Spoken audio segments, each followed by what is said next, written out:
The year is 1994. The console wars between video game giants Nintendo and Sega are at their peak. Sega has just released two of their most popular games of all time, Sonic the Hedgehog 3 and Sonic & Knuckles for the Sega Genesis. Meanwhile, they've also taken over Data East's pinball division and founded Sega Pinball Inc. Between now and 1999, they would release 19 pinball titles. However, their famous mascot, Sonic the Hedgehog, the Blue Blur, was not among them. Hi, my name is Ryan McQuaid, and my game is Sonic the Hedgehog Spinball.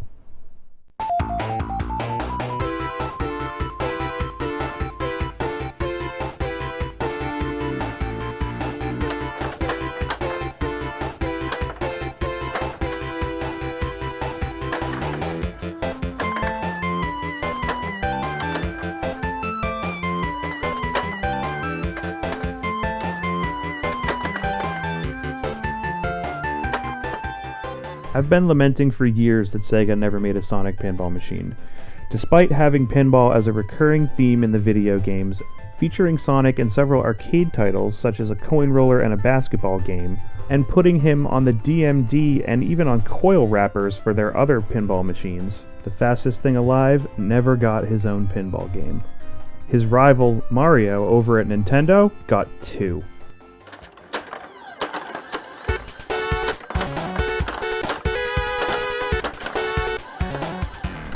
While learning to restore pinball machines and during my multiple projects over the last few years, the idea of making my own game has always been in the back of my mind, and the theme seemed obvious. I told anyone that would listen that I would do it, quote, someday, and would even list off all the features I planned.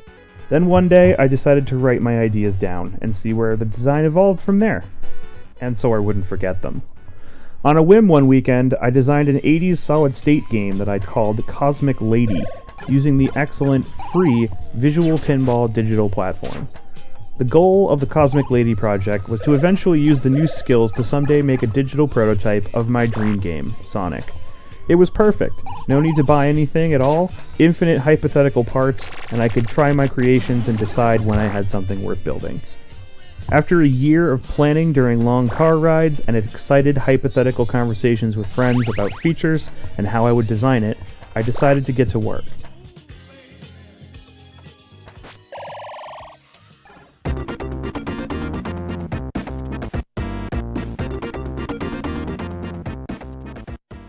It only took a few weeks to get the digital prototype finished. I had about half the playfield planned out already, and a few more ideas to fit in wherever I could. The design came together very smoothly. Unfortunately, once it was done, I didn't think it was very fun. It was missing something. I showed my design to a few friends of mine, and one of them immediately made a recommendation. You need another ramp. There's no way to feed your left flipper. I looked at my design, and immediately knew where it would go. After adding that ramp, I swear I played my ruleless digital prototype for 2 to 3 hours. It was suddenly really fun to shoot, even with no scoring to shoot for. That's when I knew I had something worth building.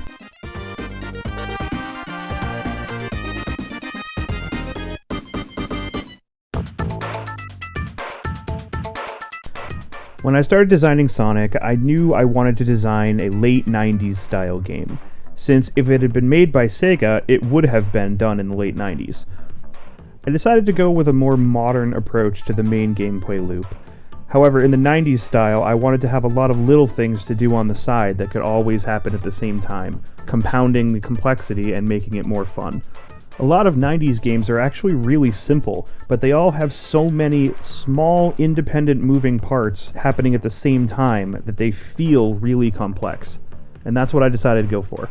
This approach lent itself well to being my first complex game design.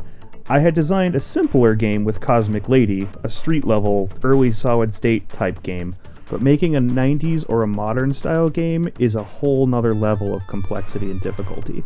Since this started as the ultimate fan project, I decided I was going to treat it the same way when it comes to pinball mechanics. I took my favorite parts of many different famous pinball machines and I put them into one game. In theory, this would create my favorite game of all time. And because it was my game, I could do whatever I wanted. That's probably the best part about homebrew, if you ask me. But enough history, let's get into some gameplay and details. The main objective of Sonic the Hedgehog Spinball is to defeat Dr. Robotnik and collect all 7 Chaos Emeralds. To reach Dr. Robotnik, the player must navigate through 7 game worlds, called zones. Each of these have 2 smaller sub-levels called acts. Once these are completed, the player advances to the 3rd act, which is the boss fight with Dr. Robotnik. Defeat Dr. Robotnik to collect the Chaos Emerald. Once you've done that, choose your next zone and go for the next Chaos Emerald. The most important mechanic in Sonic Spinball is speed. Speed is gained by hitting the 2 spinners on the left and right orbit, and is lost slowly over time. Your speed in Sonic Spinball serves as both your playfield multiplier and your progress multiplier. To complete main modes, the player collects invisible progress points, which are multiplied by your speed when hitting mode shots. This means that a mode can take more or less shots to complete depending on how fast the player is going. If a player is moving fast, a mode may only take 2 or 3 shots to complete. However, if they're going slow, it could take 8 to 10. The key to scoring high and getting far in Sonic Spinball is maintaining high speed at all times. I'm not generally a fan of playfield multipliers in pinball games. It tends to make competition difficult and more skewed toward players with more knowledge of the game's rules. A novice player can have one of the best games of their entire life and still lose to a more experienced player who just happens to understand the multiplier system of that game, even if the more experienced player didn't even play particularly well. In my opinion, there are 2 ways of combating this problem. Number 1, don't have playfield multipliers, or number 2, make the playfield multipliers easy and achievable by accident. This is why I chose to have the spinners be directly linked to your speed and playfield multipliers in the game. If all a player needs to be told to understand the playfield multiplier system is hit the spinners, then they're going to have a good time just like anybody who understands the rules more deeply.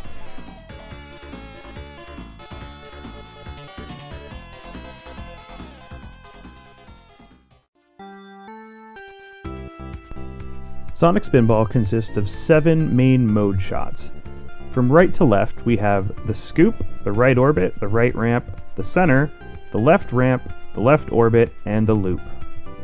When people find out that I'm creating a Sonic the Hedgehog pinball game, their first reaction is usually, you gotta have a vertical loop. When thinking about where to add a loop into the game, I originally thought that maybe it could be placed on the shooter lane or even the back glass, similar to an NBA Fast Break or T3 style feature. However, when I thought about the games that I'd played in the past, specifically T3 and T2, everyone likes T2's cannon better than T3's, because it's on the playfield. Placing a vertical loop directly on the playfield was going to be a challenge. There's a reason not many have done it in the past. I thought of many ways to implement it, and eventually settled on a catapult-style mechanism like that from Medieval Madness. However, the final version may end up being shot more directly. The Sonic targets next to the loop ramp serve as both a skill shot and light the elemental shields at the right scoop. Shields function as ball savers, and will protect Sonic from different types of ball drains. The shields also have other in-game benefits and powers. For example, the fire shield will protect you from the left outlane, as well as making the fire zone easier because Sonic will be immune to fire damage. Likewise, the water shield will protect Sonic from drowning in the right outlane, as well as making it so he does not need to breathe during the water zone. The lightning shield will protect Sonic from certain center drains, as well as help him collect rings on the playfield. And the barrier shield will protect Sonic from one drain of any type. The left orbit starts a long looping shot that feeds the upper right flipper. Repeatedly looping the left orbit shot will increase the player's spin dash combo, which is then finished at the left ramp. Achieving a high spin dash combo can launch Sonic to new incredible speeds. The left ramp also has a ball stopper which serves as a virtual ball lock as well as allowing the game to play shows. The center area is where the player fights the boss, Dr. Robotnik, and is very similar to the saucer area from Attack from Mars. Act 1s are finished by hitting the signpost shot at the right ramp. The right return ramp will eventually have a physical signpost horizontal spinner. The right orbit has the second speed spinner and leads to the upper bumper area. Completing the bumper targets will light the mystery award at the right scoop. Shooting the scoop on the right under the upper flipper will allow the player to collect various awards such as elemental shields and Ataballs. Every major shot in the game, as well as the various stand-up targets across the playfield, allow the player to collect a ring. Collecting rings will add to the player's end-of-level bonus, as well as lighting locks for multi-ball. In addition to advancing toward the end of the game, collecting Chaos Emeralds will allow the player to access various bonus levels, such as Slot Machine and Pipe Bonus. During these mini-wizard modes, it is impossible for the player to drain, and their entire purpose is to rack up as many points as possible before the bonus ends. While Sonic is the only playable character in the game, players are assigned different character portraits and names to help distinguish themselves from each other. Also, at the beginning of the game, each player chooses their favorite classic Sonic the Hedgehog game, to which all levels, backgrounds, and music will be matched.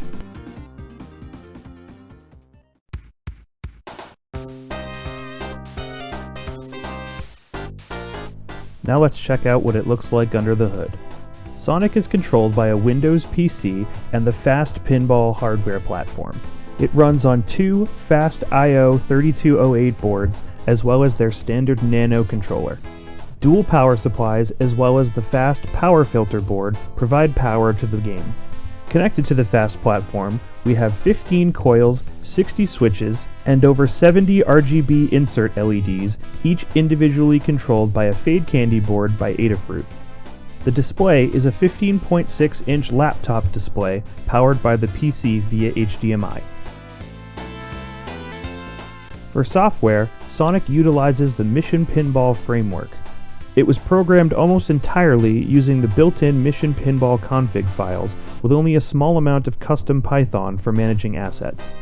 As mentioned previously, I originally designed the game using the free program Visual Pinball 10.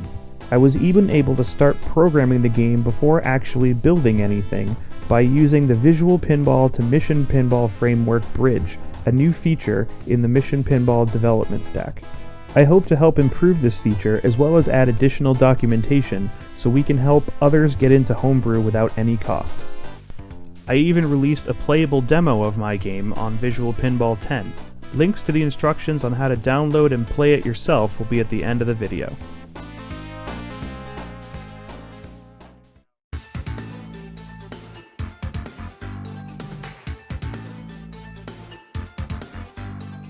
The code in Sonic Spinball is about 75% feature complete. As of right now, the code contains 5 of the 7 planned main modes, 3 of the 4 multi-balls, 2 of 3 mini-wizard modes, 1 of 2 boss modes, and 8 out of the 10 planned side features. Not too bad for a project that's only 11 months old, huh?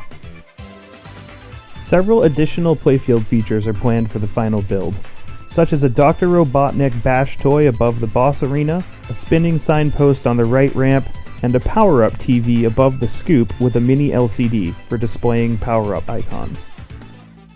That's it for the showcase of Sonic the Hedgehog Spinball.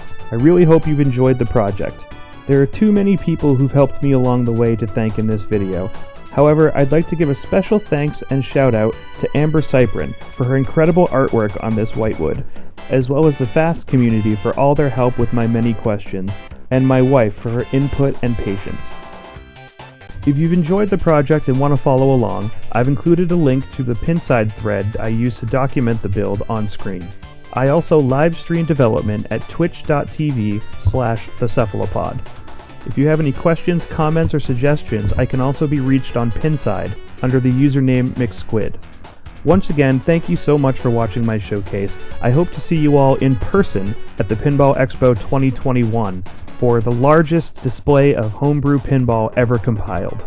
Enjoy the rest of Pinball Expo and keep going fast.